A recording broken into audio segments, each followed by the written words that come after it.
Morning, all. It's Friday. Take a relaxed approach, and I need a cup of tea. Good morning. How the devil are you doing this fine day? I hope you're all fit and well. Today, not for the first time, you find me humbled.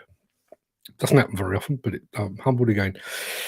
I turn up to these shows, show some films, have a chat, exchange some banter, and then I get on with my day until I do it all again the following morning. I never really stopped to think that this show, which came from very humble beginnings, might be of genuine benefit to anyone. Value? It may be, but benefit? Probably not. But yesterday, I received a LinkedIn message from a guy called Nick Shanley. I'm going to show you the message right now. There you go. Nick first contacted me back in January when I reported the fact that the grandfather rights on CSCS cards was going away. At the time, Nick described himself as one of those over 50s with 30 years experience that would be impacted directly by the end of grandfather rights. And he thanked me for bringing this to his attention. And then yesterday afternoon, I received a note to say that Nick had done his competence interview and that he now has his ticket until 2026. He added, "If it wasn't for your show highlighting the change, I would have been up shit creek." So yes, there is a bit of banter on the show. We do spend an inordinate amount of time talking about sprockets and mango chutney for reasons I've never fully understood. But there is at least one guy out there who now has the right to continue to ply his trade here in this industry because of this show. So congratulations, Nick, and thanks for getting in touch. Now, don't forget, it's Friday, so you know what that means. It means I'll be back here again at 1 p.m. with the latest equipment news from the greatest construction equipment manufacturers on God's green earth. Please be sure to tune in to Construction Equipment News at 1 p.m. today, wherever you're watching this right now. And as an added incentive, if you tune in later today at 1 p.m., you'll get to meet Ada. Tell you more about that at some point in the future. But now, without further ado, let me roll the intro, post the question of the day, and get this show on the road.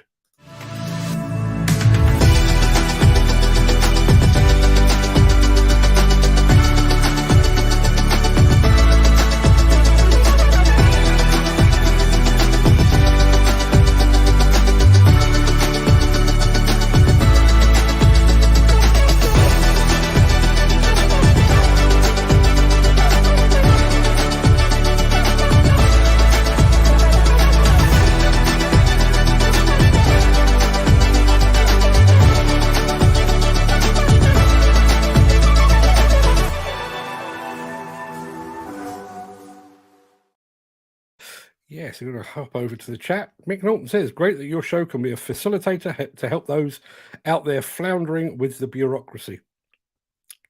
Quite pleased about that, I have to say. Means more than some sort of broadcasting accolade, which let's face it, I'm unlikely to ever win. So yeah, means a lot, that one. Really, really pleased with that. Now, it is Friday, the 19th of May. Welcome to the Breakfast Show. I am your host, Mark Anthony. In today's show, excuse me, that tea's going down the wrong hole. In today's show, cat dozer operators get some assistance. We're concrete recycling in the US, and Wacker powers ahead on a single battery. Plus, Leica makes it right.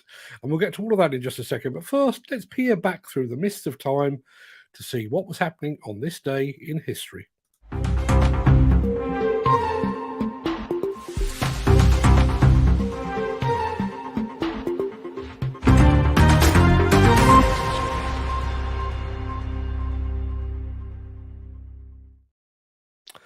On this day in 1897, Oscar Wilde was released from Reading jail. Did he go straight afterwards? Don't think so. In 1962, Marilyn Monroe sang "Happy Birthday, Mr. President" to John F. Kennedy at Madison Square Garden. Just over a year later, they would both be dead. In 1977, the movie Smokey and the Bandit premiered. And in 2007, No Country for Old Men premiered at the Cannes Film Festival. But far more importantly than that, and this is a bit of a double for me, far more important than that, on this day in 1965, West Ham United defeated 1860 München to win the European Cup Winners' Cup. A year later, West Ham's club captain would lift the World Cup as captain of England, Mr. Bobby Moore. And just to show you the circularity of history. Last night, the mighty West Ham, the massive West Ham United, overcame AZ Alkmaar in their own backyard to secure a place in the Europa League final. It's funny how these things come about, isn't it? And now, before we get into the real meat of the show, let me remind you of the question of the day. And it looks like this.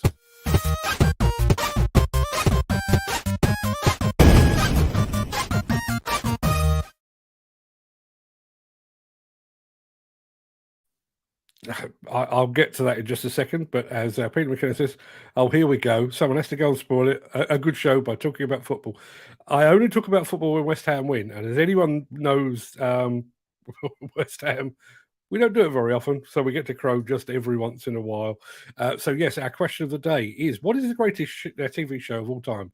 Are you a fan of Only Fools and Horses? I can see at least one person is. Bit of a David Attenborough fan, personally. I was a huge fan of the show Hill Street Blues back in the day, and also Boys from the Black stuff, way back when.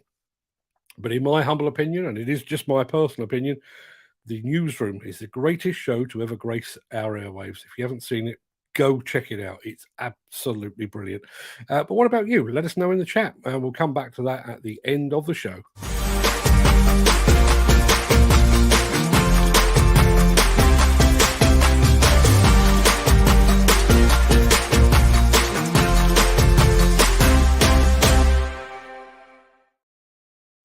Now, I am going to very quickly pick up on the fact that James Doble has said that his favourite TV show of all time was Alf Garnett. Morning, James. Alf Garnett, yes. See, now I should really like that, because obviously Warren Mitchell portrayed Alf Garnett as a West Ham fan. In absolute truth, he was a closet Spurs fan. Kind of clouds it for me just a little bit. We'll come back to the TV shows in just a second. Now, the modern day dozer operator has a lot to consider. They're juggling the need to maintain the highest possible levels of production while using the lowest possible amount of fuel. They have to monitor the angle, tilt, and rake of their blade, and possibly the position of their ripper. They have a cab that looks like the flight deck of a 747. And while all this is going on, they're trying their best not to run over their colleagues. So dozer operators will be delighted to learn that they now have access to an assistant. Who wouldn't like a little help at work? CAT Assist and grade technology features are designed to help dozer operators of all skill levels get the job done faster and get better results with less effort. Assist is a set of easy-to-use features to help make smooth surfaces, reduce track slip, optimize blade loads, and take the effort out of steering. Grade features use a GPS or GNSS signal to help operators get to design plan faster. While Assist and grade features help all operators, novice operators benefit the most. To demonstrate, 2 novice operators and 2 expert operators put the technology to the test at the Caterpillar Proving Ground. Each operator completed 3 tests. For each application, the operators did 1 run in manual, 1 run with the Assist feature, and 1 run using the Assist and grade features. In a slot dozing test without technology, the experts were 9% more productive and efficient than the novices. Using Assist features help the novice operators get the job done faster for a higher level of productivity.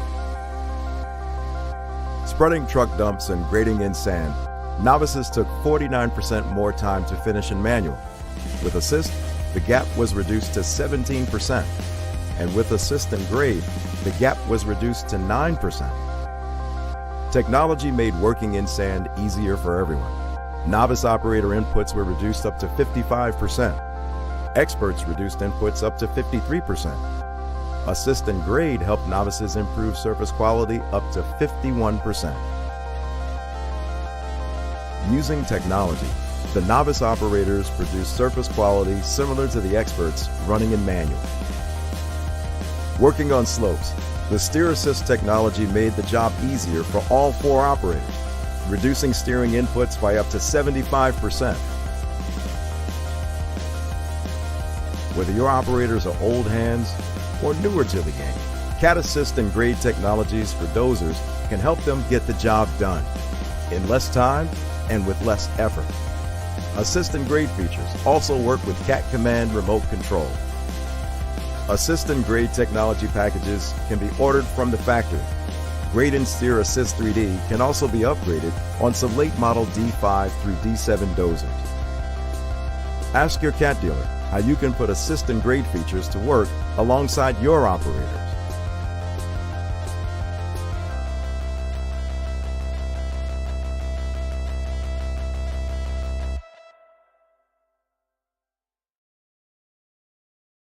Now, on the subject of assistance, you might recall that we recently announced that our roving robot reporter, Reg, had left the Breakfast Show as part of a big money transfer to our weekly construction equipment news show.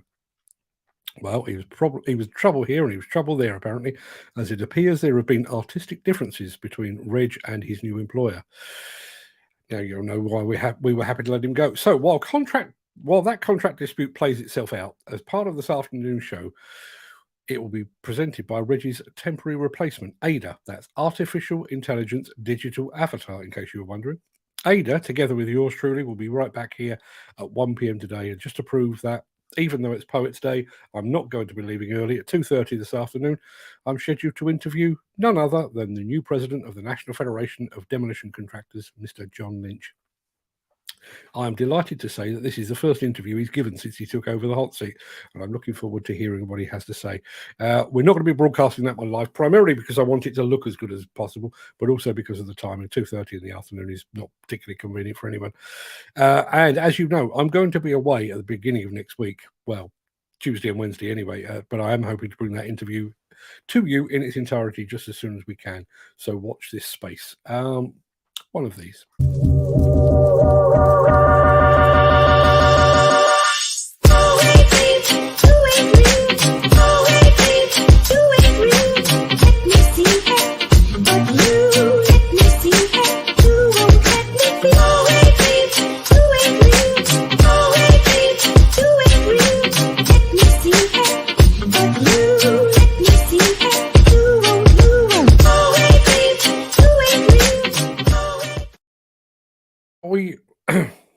What the hell happened there? We have just seen how the mighty Caterpillar is applying technology with its cat assist system. This afternoon, you'll see how we're doing likewise with Ada. And now we're going to check out exactly how the mighty Leica is harnessing technology to make construction, right? If you've ever been on a construction site, odds are you were probably in someone's way. Everyone has a big task to do, all at the same time. But just like a beehive, somehow it works. That's because out here, there's an unspoken code. It says that if you do a job, you have an obligation to do it right. Just about everything in construction revolves around that one little word, right. That's what being part of this crew is all about. The success of Leica Icon stems from our understanding of your work, understanding what it means to be in the field with you, day in, day out. The world may know us as builders of Swiss high-precision instruments, but in our years of working with construction professionals, the thing we're most proud of building is trust.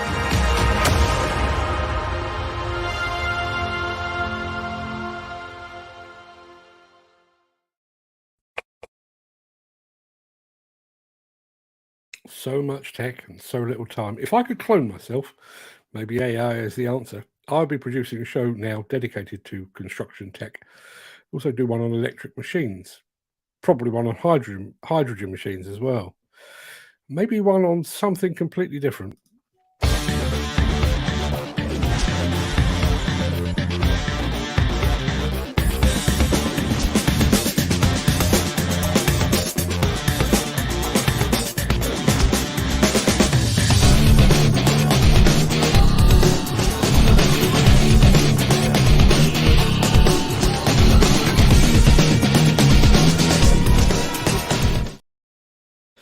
Environmentalists, the soppy buggers that glue themselves to the highway, would have you believe that materials are wasted when a building is demolished, and that demolition destroys the embodied carbon contained within the building, and that demolition should probably be outlawed to safeguard their precious circular economy. Meanwhile, those in the know realize that demolition is not just a part of the circular economy, it is the axle, the very axle upon which the circular economy wheel turns.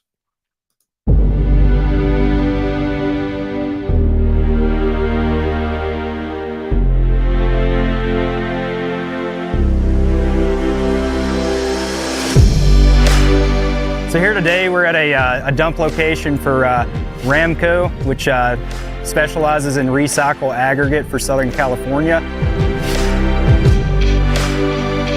Yeah, our customers range from general contractors, the state and city, and all the way down to individual homeowners. They're bringing the concrete and asphalt to us, and then we crush it up. We use loaders and excavators to feed the plant and move the material and reload it into the customers' trucks when they're buying the road base. California presents a lot of opportunities to recycle concrete. Here today we're crushing roughly 18 to 24 inch minus down to a 1 inch recycled concrete product with a Kleeman MR130. Oh, the Kleeman's wonderful. It's extremely user-friendly, simple. The technology involved with it, with all the sensors and the safety features are extremely handy. Working with Kleeman, it's fantastic. A lot of great features on it and really love it. This machine is really good for us because we could go between our facilities and crush and even go crush for some of our customers. They have a pile that they need to have crushed up and it's too much to bring into one of our yards, so we'll go over there to crush it on site for them. The Spective system virtually runs itself. It has a fully automated feature where you can fire it up. It'll adjust itself based on load, rotor speed, motor amperage draws. It's got its own fail-safes. It's almost too easy. It doesn't take much of an operator to run it.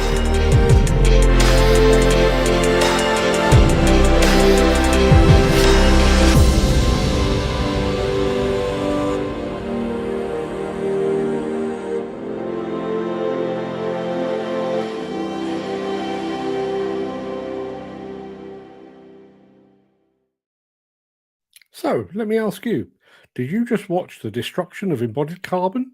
Or did you just watch the creation of vital and valuable construction materials? Answers in the chat, please. Since the finance bill came into effect in April, the construction industry has seen a surge of fuel thefts. The rising cost of living has placed an additional risk of theft by employees and contractors, as well as opportunistic thieves. By using diesel dye and placing warnings of its use, you are sending a clear message that this is your fuel.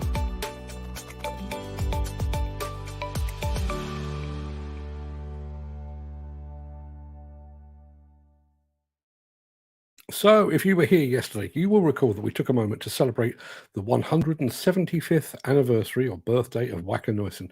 Well, after 175 years, the company continues to innovate. And as the rest of the industry struggles to get its head around battery technology for electric machines, Wacker Neuson has already distilled it down to a single battery solution.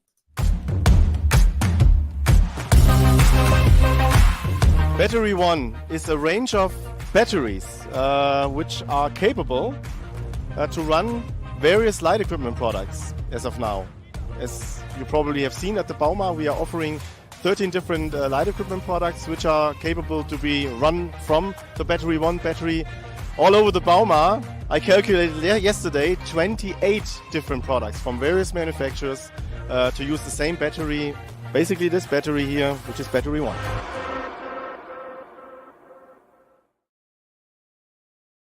I realise that's a solution sort of borrowed, I guess, from the power tool sector, but very smart nonetheless. Now, at this point in time, I would normally hand over to myself and do a daily grub. I don't have one today. I don't have one at all. I woke up this morning feeling remarkably chipper because of the West Ham victory last night. Sorry, Peter, but still talking about football. So there isn't one today. So what I'm going to do, I'm actually going to play out with our usual way and then get into the chat a little bit earlier. But to be perfectly honest, it's something I wish we could do a little more often, because I know that we tend to lose people like Ken Hatcher, who has to get back to work fairly sharpish. So I'm going to do the usual thing. that pretty much wraps up the main part of this morning's show. Blah-de-blah. I'm going to roll the outro. Blah-de-blah. Gazelle-like over into the chat. If you can't stick around, please stay safe. Look after yourself, your family, your friends, colleagues. If you do have the inclination and the time, I'll see you on the other side of this for what is now known as the Craic. But first, here is that word from our key show sponsor.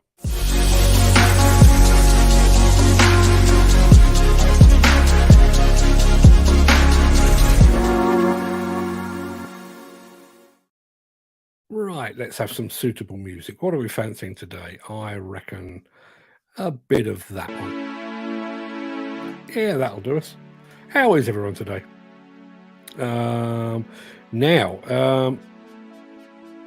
We'll get to the question of the day, which is what is the greatest TV show of all time? And I have to say, I missed one from my list, and Jim Turner has reminded me of it. But we'll come to that in just a second. So, first off the mark this morning was our friend Sick Note, Mr. Peter McKenna. Morning, Peter. I hope you're fitting well. Did I see? I've got to be honest. I was very distracted last night. I'm not going to mention that game again. I was very distracted last night. Did I see you've now got COVID? Somebody in our WhatsApp group has got COVID. I'm hoping against hope it's not our friend Peter, but I fear it may be. Steve Williamson. Steve, my son Fred showed me a photograph of the front screen of your cab. You're running out of places to put stickers, my friend, aren't you? Can you still see where you're going? Looks fantastic, by the way. Jim Turner says, morning, peeps. Yeah, morning to you as well. Mr. James Doble. He's back in the mix as he was yesterday. Great to have you back, James. I hope you're feeling fit and well. Ken Hatcher is enjoying the Welsh sunshine by the looks of things. Gary Muirhead is here. Good morning, Mark. Good morning, everybody. Happy Friday, guys. Yeah, happy Friday indeed. Busy old day for me today. As you know, I've got this show to do. 1 o'clock this afternoon, I'll be back doing the construction equipment news with Ada. You'll like Ada, trust me. Much, much nicer than Reg. I'll be back here this afternoon. And then at 2:30 this afternoon, I'm at it again, this time with John Lynch, the new president of the National Federation of Demolition Contractors. Gary Muirhead says, morning, James. Next week, I won't be here Tuesday and Wednesday because I will be hanging out with this fella, Mr. Drew, Mr. Nick Drew. Morning, Nick. Thank you very much indeed for joining us. Nick, I don't know if you're still there, but I was going to drop you a line earlier. Do I need boots for next week? Is that the done thing in the Czech Republic with the Mighty Bobcat, or do they? Let me know. Do I need boots? Be a pain in the arse if I'm going to drag boots with me. It makes my bag too heavy. James Doble says, good morning, Gary. Hope you're well. Peter McKenna, being given antiviral medication for my latest, I did read it right, for his latest COVID infection. Peter, and I mean this in the nicest and possible, the most respectful way. Who are you rubbing up against? You seem to be going down with the lurgy on a pretty regular basis. I think you need to choose your friends more wisely. Good morning, Mark. Raining in Wakefield, said Mick Dalton. Doesn't it always rain in Wakefield? Do you not host street parties when it stops raining in Wakefield? I thought that was the case. Kerry Jones is here, also in Wales. Morning, Kerry. Thank you for being here. The man, the myth, the legend, Mr. Brock himself, Jeff Penny is here as well. Morning, Jeff. Thank you for joining us. Dan Cullen says, top of the morning, guys. Mark Whiting is here as well. Fantastic. Yeah, okay. So we were talking about alliterations for days. Feet Up Friday. It was thumbs up Thursday and it's feet up Friday. My feet aren't going up anytime soon. I've got an absolutely packed day today, but I get your point, Dan, and I do like that. So there was a question of the day, very tricky, that one. I thought, what is the greatest TV show of all time? When I was 17, 18, Hill Street Blues was the greatest thing I'd ever seen. I did love Boys from the Black Stuff with Yosser Hughes. For those of you of a certain age, you'll remember Yosser Hughes. But there's an Aaron Sorkin TV series, and I think it only lasted for two seasons. I think it was on Netflix, or I'm fairly sure it was on Netflix, called The Newsroom. Obviously, it's about journalists and journalism, but it is absolutely brilliant, honestly. It's the guy, Aaron Sorkin, for those of you who don't know, he is the guy that wrote The West Wing, which I also loved. But The Newsroom was Aaron Sorkin at his absolute peak. So let's have a look. Great that your show can be a facilitator to help those out there floundering with bureaucracy.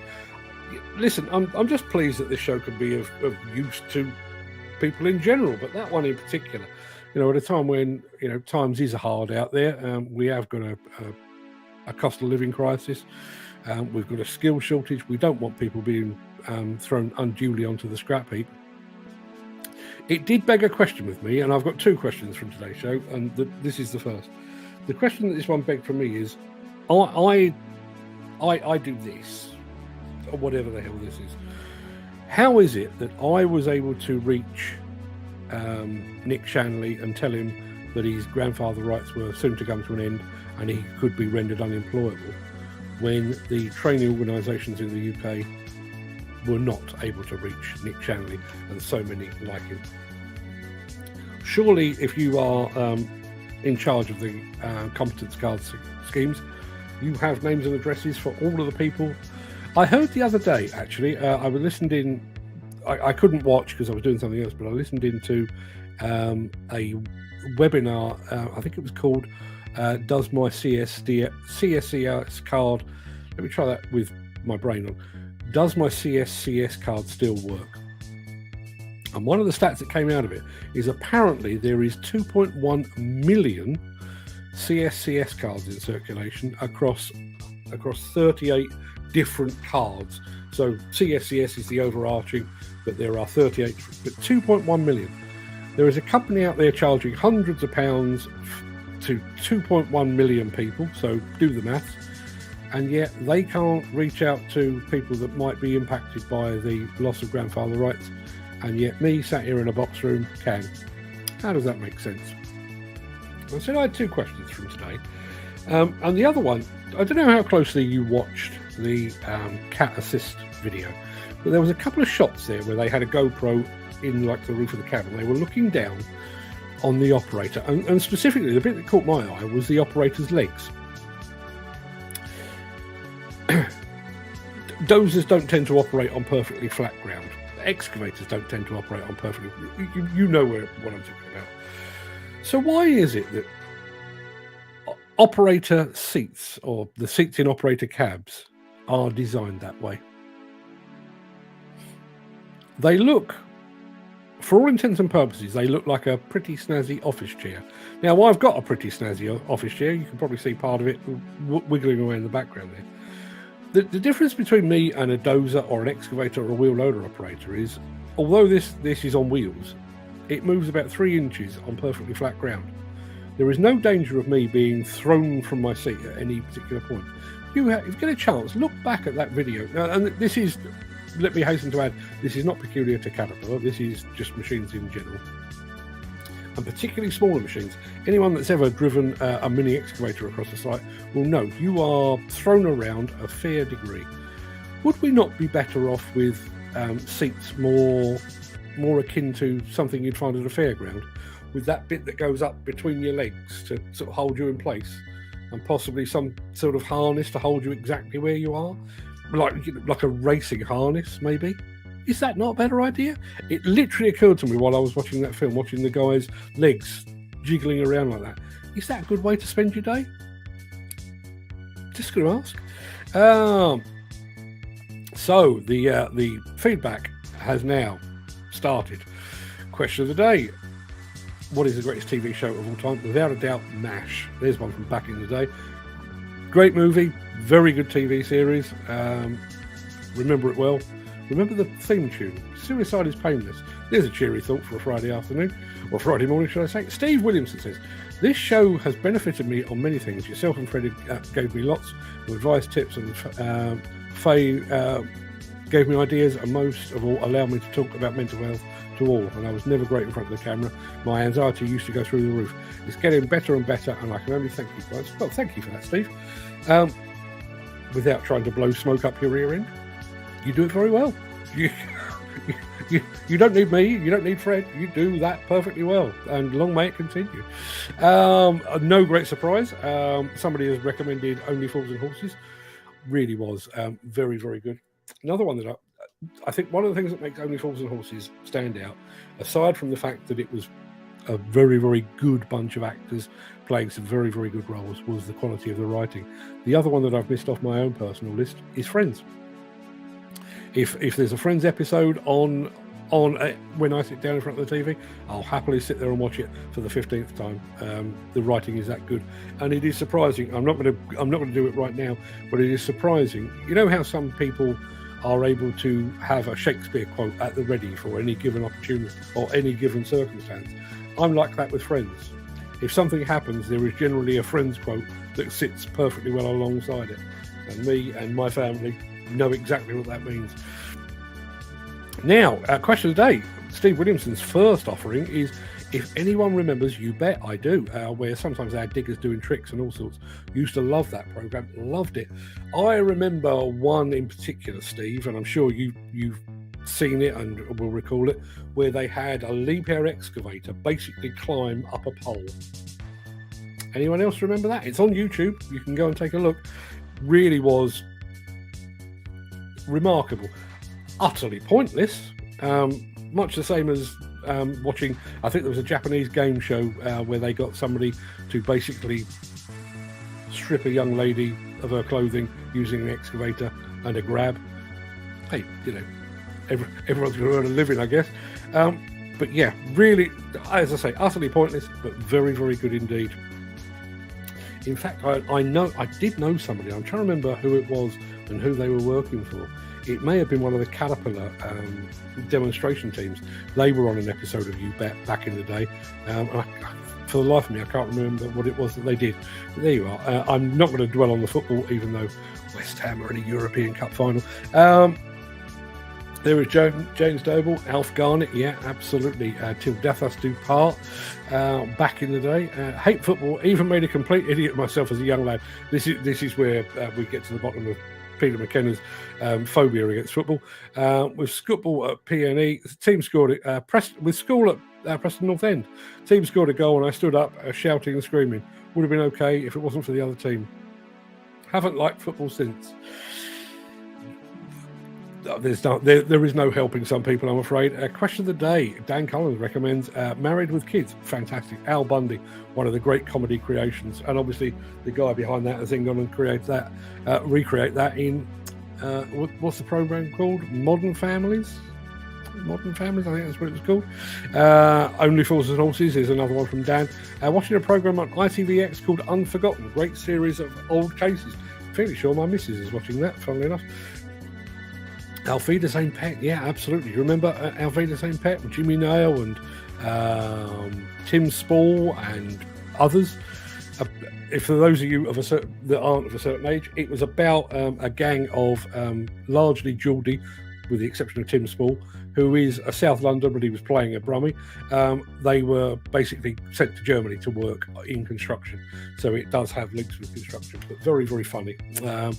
Question of the day. Now, well done on the pun, by the way. Peter McKenna says Danger UXB. Danger UXB was Danger Unexploded Bomb, and it was set back in the Second World War, and it starred a guy called Anthony Andrews. I don't know what year that would have been, but I had a long hair for a while. I've had long hair on a number of occasions. My hair doesn't work anymore, but I used to have long hair, you know, at various stages of my life. But I actually, when Danger UXB was on TV and I was at school, I actually went to my local barber and I said, I want my hair like Anthony Andrews on Danger UXB. It's a tenuous connection, I grant you, but that's absolutely true. Question of the day, very tough question. And this is why me and Jim Turner are likely to be friends off screen as well as on. I'd like to say Alfida St. Pet, absolutely. Funny and of its time. Boys from the Black Stuff, similar, but obviously darker. 100% agree. But, and this is the one that I missed from my list, I reckon Afterlife. Nothing else has made me laugh and cry so much. It was so well written and thought-provoking. Ricky Gervais at his very, very, very best. And I have to say, I watched, I took my wife to cinema 2 weeks ago to see, I can't remember the full title of it, but it's a Jim Broadbent film in which he plays Harold Fry, where he walks from he walks from one end of the country to another to see an old friend, basically. And his wife in the film is portrayed by the woman that Ricky Gervais's character meets on the park bench in Afterlife. She just because I know these things, she was also the actress that played Shaun's mum in Shaun of the Dead. To my mind, I thought Ricky Gervais was brilliant. I thought his office team were absolutely fantastic. But the lady on the bench was the star of the show, in my opinion. Not that it matters. So many good ones. There really have been over the years. Gary Muirhead, Ozzy was a great character. Was that Jimmy Nail? Fairly sure that was Jimmy Nail. What an annoying tune on that clip. I think that was the Caterpillar one. I didn't choose it. My apologies. Cat Sister, a great technological enhancement for modern day dozer operator, but never forget the manual route. No, quite right. But like GPS, like ABS, like electric windows, if you've got a bit of possibility to make your life a little bit easier, why would you not? Why would you not? Yeah, James, that's my favourite character too. That was Ozzy again. Did you know that AI is going to be the root of 55,000 job losses at BT? I'd heard about the 55,000 job losses at BT. I wasn't aware that AI was the contributor to that. It's going to come. It is going to come. I heard a thing the other day, and this doesn't really apply to BT and the situation we're talking about there, but I did hear a very interesting quote the other day.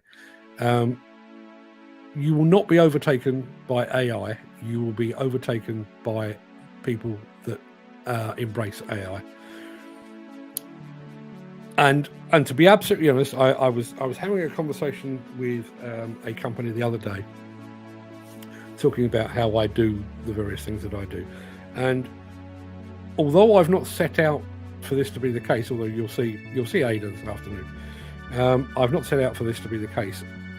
To a fairly significant degree, AI has given me an additional employee or an additional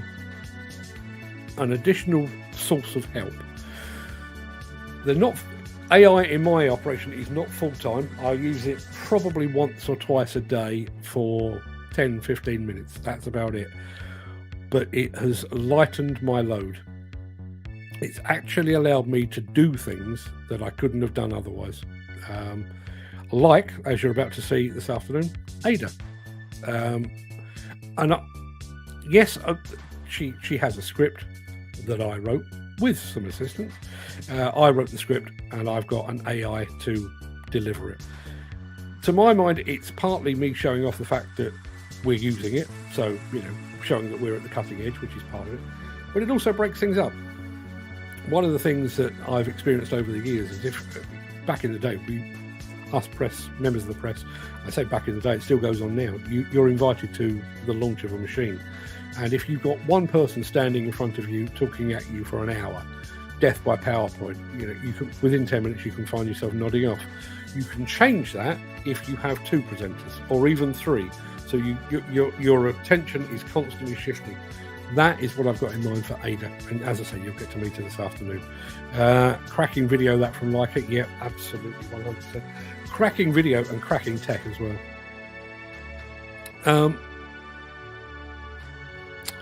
And their bills won't go down. That's BT. The bills won't go down either. I'm sure they won't. Bills do that. They never do that. Let's have a look. Now, here's a one.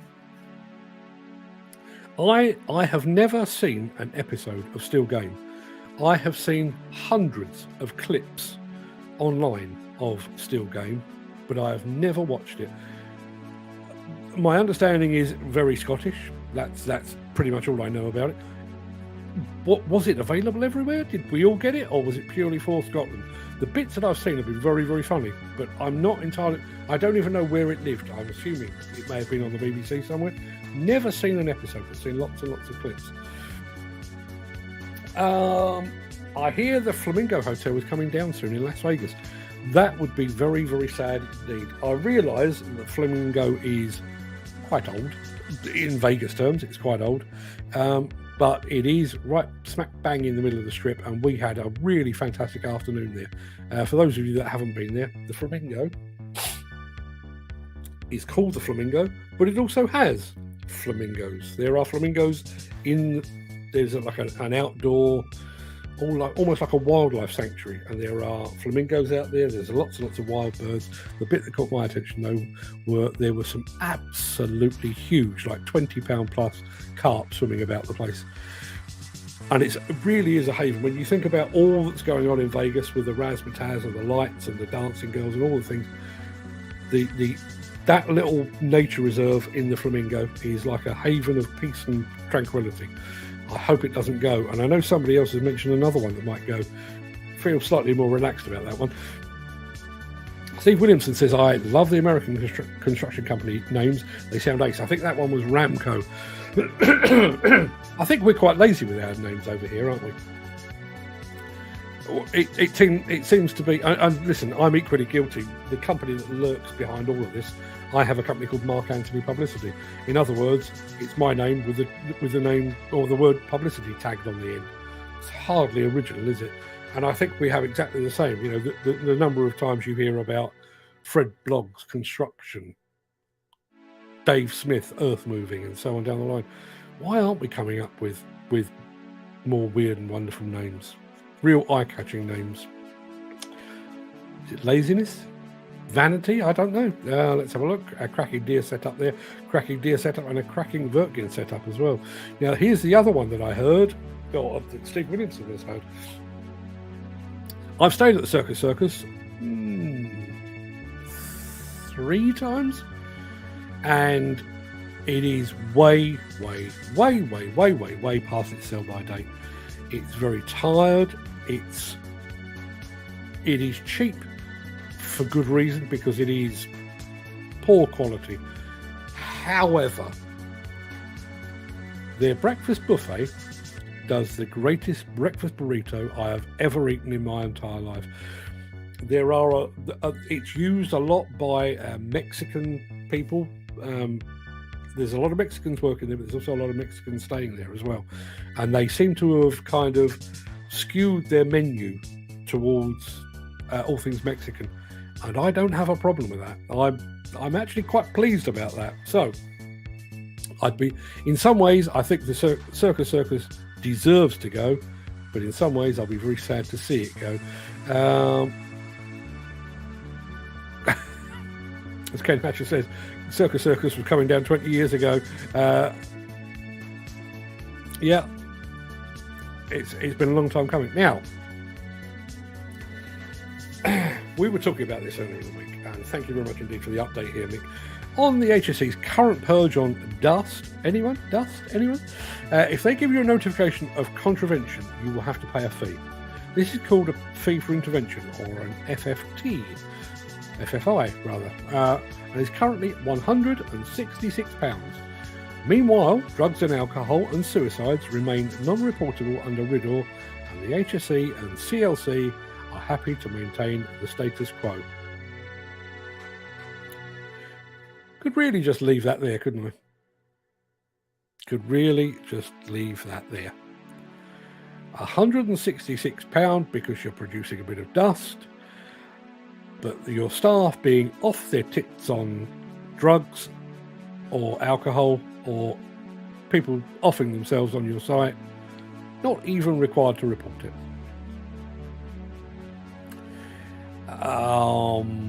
I am due to speak to, as I've already mentioned, I'm due to speak to the president of the National Federation of Demolition Contractors this afternoon.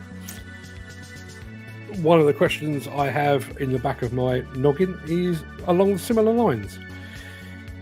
If you are involved in a fatal accident and are proved to have been negligent, you can still retain your NFDC membership. If you are caught colluding, price fixing and bid rigging, you can retain your membership of the Federation. If, however, one of their auditors visits your site and finds that your paperwork is not in order, you can lose your membership. Does that make sense to anybody? Anybody at all? Guessing not. I see a lot of demolition as a waste of a usable building that will benefit from a rip out and refit. I think there's a couple of bits here. That you're right in some instances, and listen, despite the fact that demolition is how I earn my living, or commentating on demolition is how I earn my living, there are occasions where you look at a building and you think that probably didn't deserve that could have been salvaged or whatever it might be. I honestly think that refurbishment and refit will be the big growth market over the next 5 to 10 years, for that very reason. But, and I will give you a prime example, and this isn't a universal example, but I'll give you one as an example. When I was working in a full-time magazine back in the late 80s, it's around about the time that Rupert Murdoch basically broke the back of the National Union of Journalists and what have you, and basically shipped the Times, the Sunday Times, the News of the World, and the Sun down to what was then called Fortress Wapping. Fortress Wapping, when it was built, late 80s, was absolutely state of the art. It basically had all of the journalists, all of the advertising people, and all of the print and production in one building. So the magazine was written, laid out, designed, printed, and distributed from one building. This was absolutely revolutionary. And not surprisingly, it was a revolutionary building in order to house all of that. So lo and behold, obviously there was the whole phone tapping thing and what have you. And they decided, we're going to close the News of the World and do things in a different way. So basically, Fortress Wapping was left empty. There were moves at one point to potentially turn it into an entertainment venue, and I think there were actually plans to host one episode of The X Factor in there, because it was this huge sort of cavernous place where they'd taken out all the print machines, this huge cavernous space, but they couldn't do that. And then obviously there was talk about possibly refurbing and refitting it and turning it into something else. When they got down to it, that building was effectively good for one thing, and that was what it was designed for. So, phone call went out, and Scrib Group went down there and knocked the whole thing down and started again. I think there may be a hotel on the site now, but yeah, they knocked the whole thing down because it was basically I'm not even sure. Is there a word? Unmodifiable? Is that a word? Because of the way it had been built, things like the floors that had been built to house or to hold and support the print presses, which are huge and heavy, were so thick they were basically a slab. So there was no way you could run cables through them or anything like that. There was no way that you could get, modern infrastructure requires wireless and copper piping. It was basically rendered useless. And unfortunately, I think we've got a lot of buildings like that.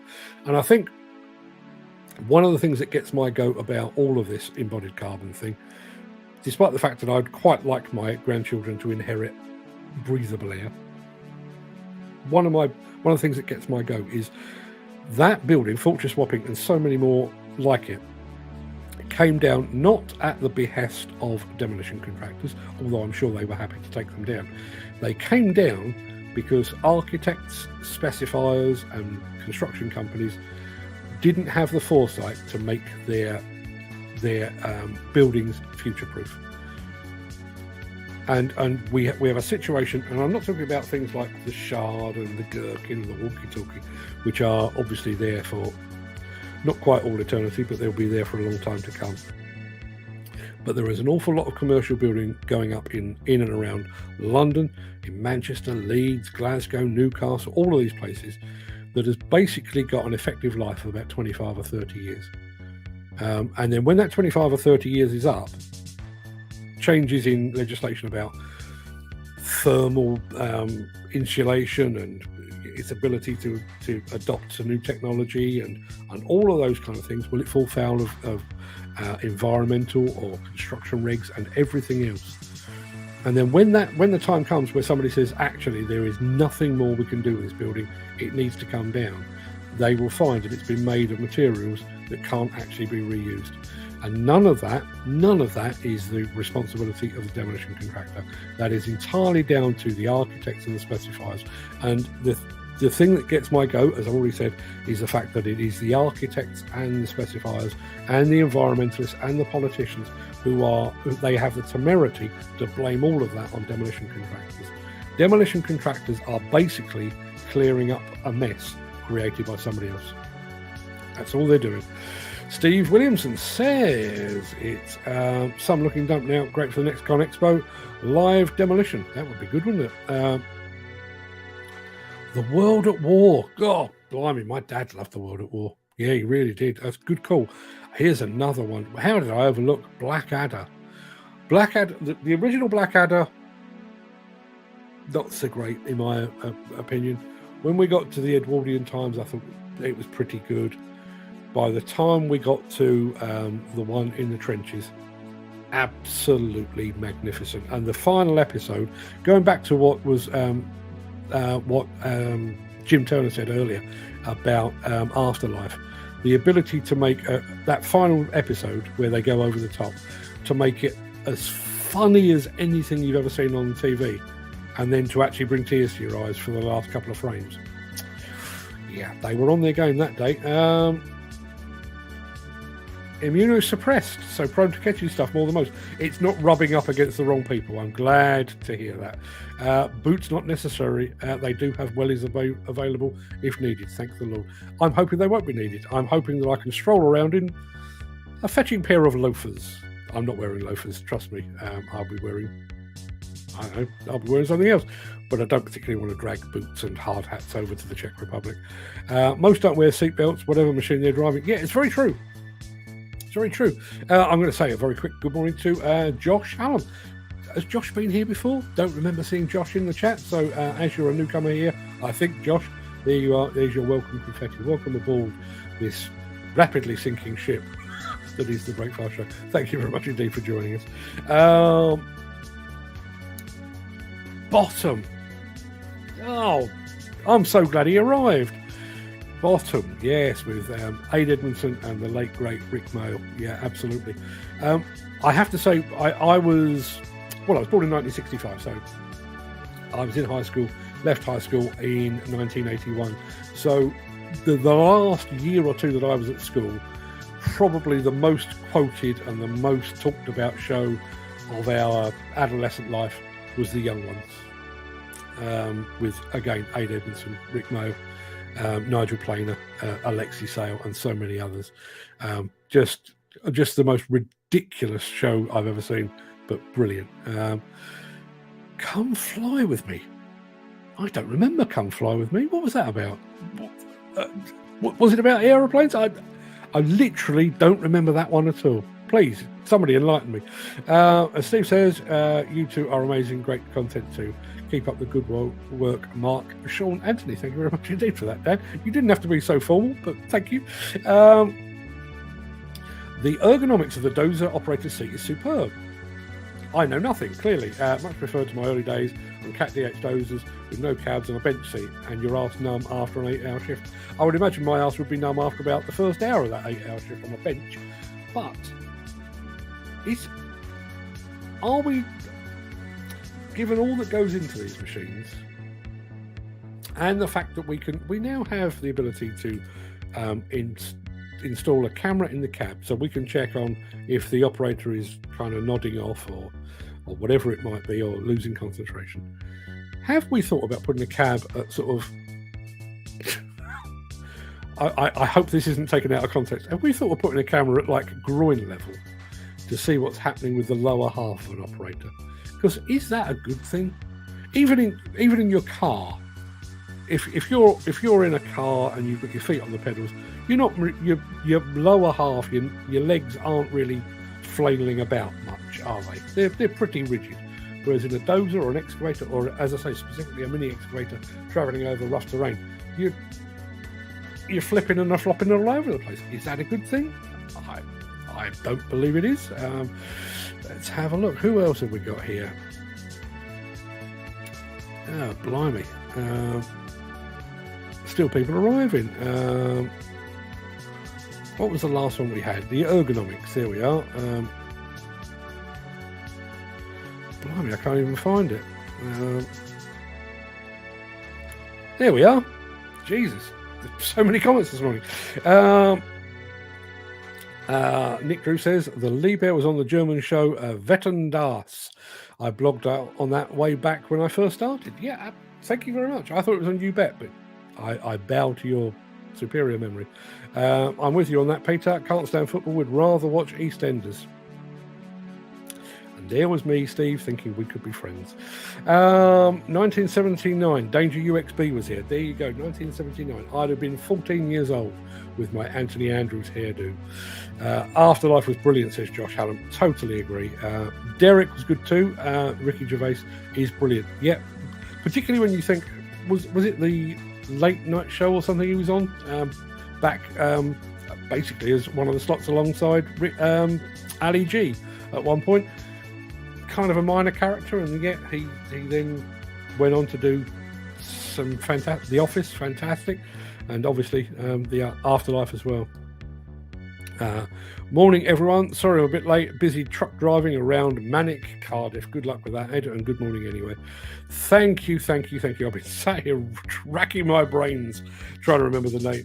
The lady on the bench in Afterlife, Sean's mum in Shaun of the Dead, Penelope Wilton. Thank you, Jim. You can probably tell a lot of this is just stream of consciousness. I just sit here and spout, but my brain is going 10 to the dozen trying to remember things like Penelope Wilton and Come Fly With Me. I don't know why I don't know what Come Fly With Me is.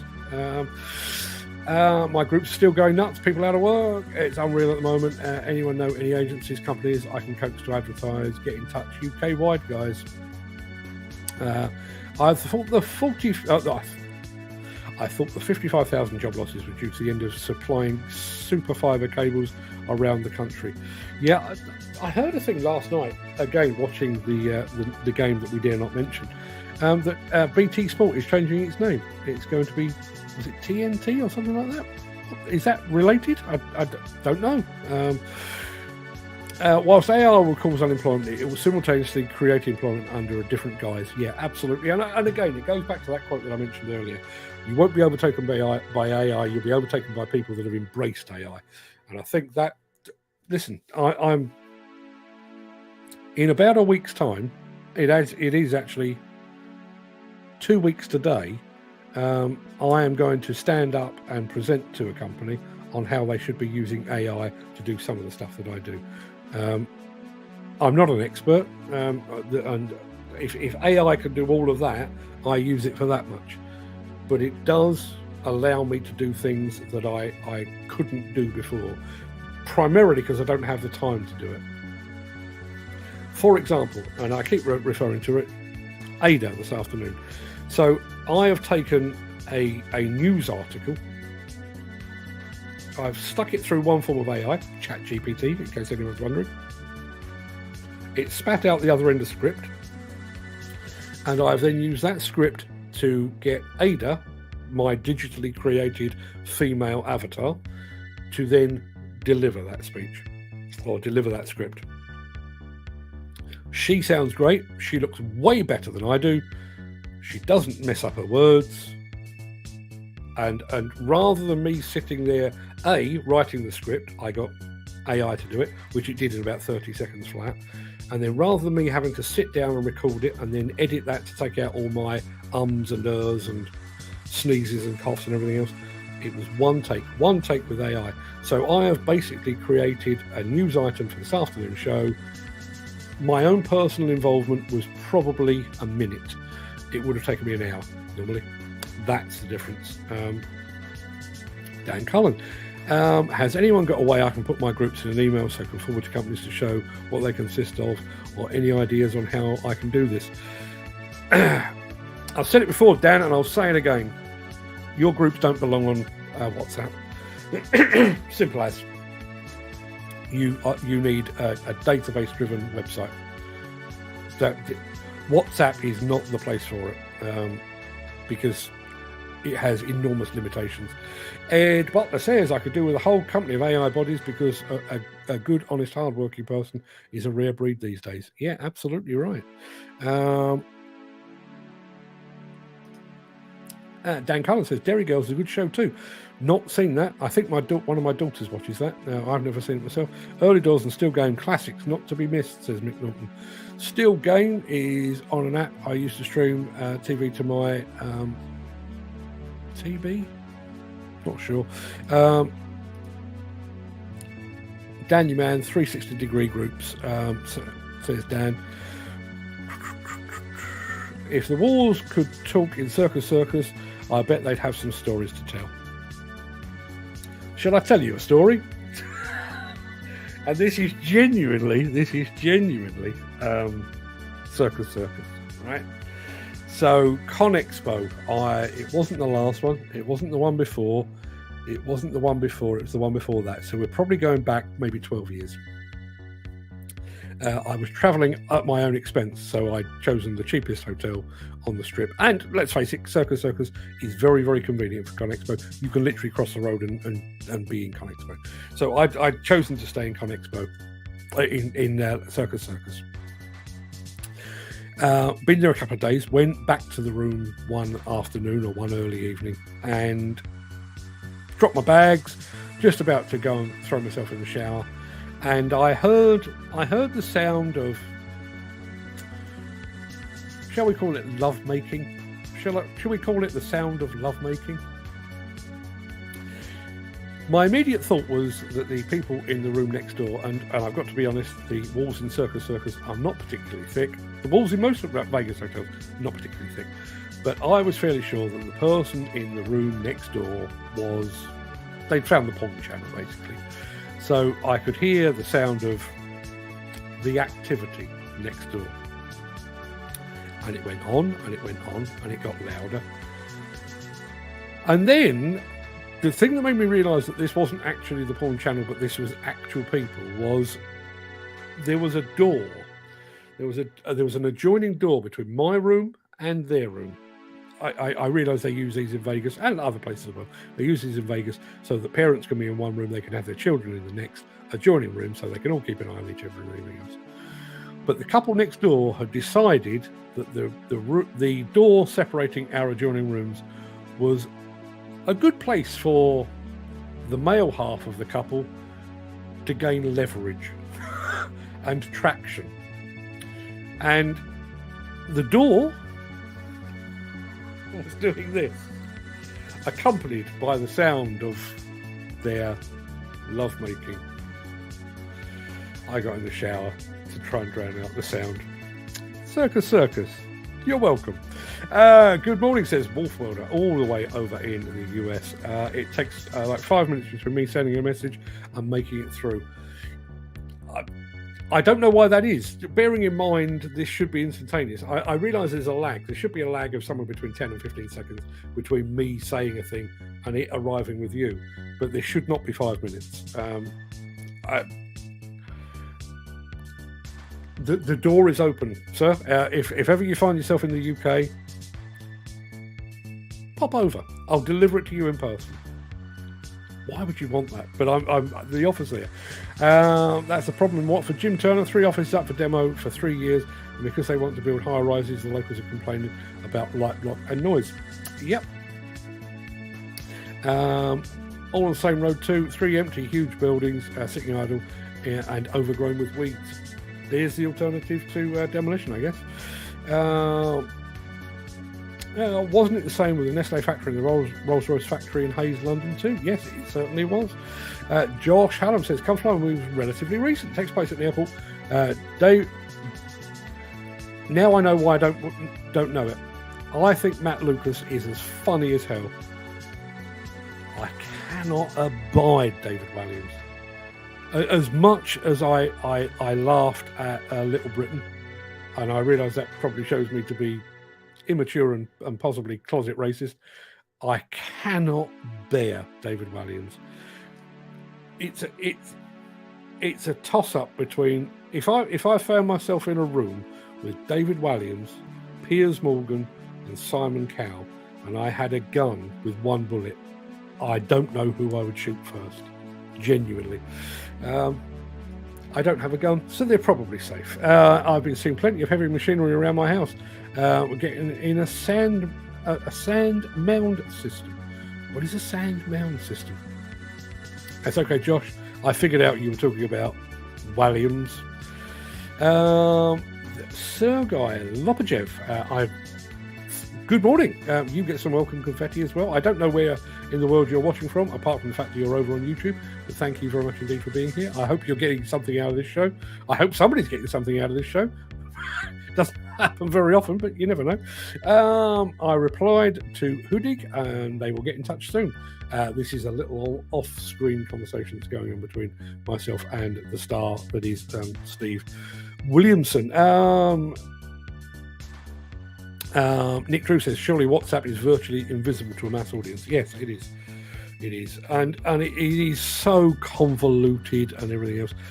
I think listen, this is not my area of expertise whatsoever, but I think where you've gone wrong, Dan, is you've gone where it's easy to gather details of the operators that are seeking work, but you then kept them gathered in a place where nobody else can see them.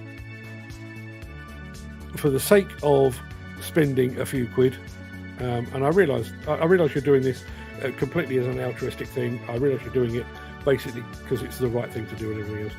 But for the sake of spending a few quid and possibly getting it sponsored by somebody else, you could make that a whole lot more accessible. Have a look. If you get a chance, have a look at UK demolition jobs. It didn't cost a fortune. I know the guy that runs it. Didn't cost a fortune. I mean, in absolute truth, these days, you could probably produce that for a few hundred quid, I would have thought. Not much more than that. Yes, you've got web hosting and everything else, but it's not particularly hard to do. You could categorize it and everything else, and you could keep it bang up to date, dead easy. But as Nick has rightly said, I think you've gathered the information in one place. The trick now is to make that available in another, more accessible place. There's my two penneth anyway. Right, people, I've got another show I've got two more shows to get ready for, actually. I've got to go and prep for this afternoon's construction equipment news. That will be 1 o'clock. Wherever you're watching this, I'll be back at 1 o'clock with that. Come meet Ada. You'll like Ada, I hope. Far less trouble than Reg, which is good to know. And then at 2:30 this afternoon, the phone will be going off again because I'll be sitting down for a long, detailed chat with the new NFDC president, Mr. John Lynch.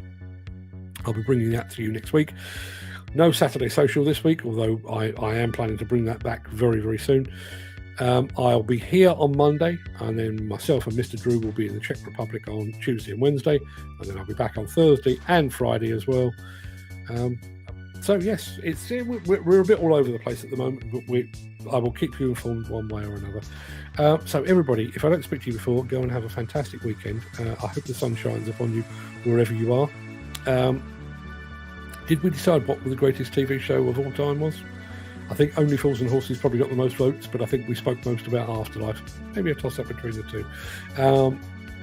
I'll have to come up with another question of the day. Incidentally, if you've got any questions of the day that you'd like to propose, we were having a bit of a chat about that on our WhatsApp group last night. Gary Muirhead came up with a whole bunch, which I shall be delving into in the not-too-distant future. But if you've got any good questions of the day, I'd love to hear from you. Until then, everybody, go have a fantastic weekend. Go and spend some time with your family. Go and tell them how much you appreciate them. But if you can join us at 1 o'clock this afternoon, please do so. Until then, everybody, have a fantastic day and a fantastic weekend, and I'll see you all very soon. All the very best.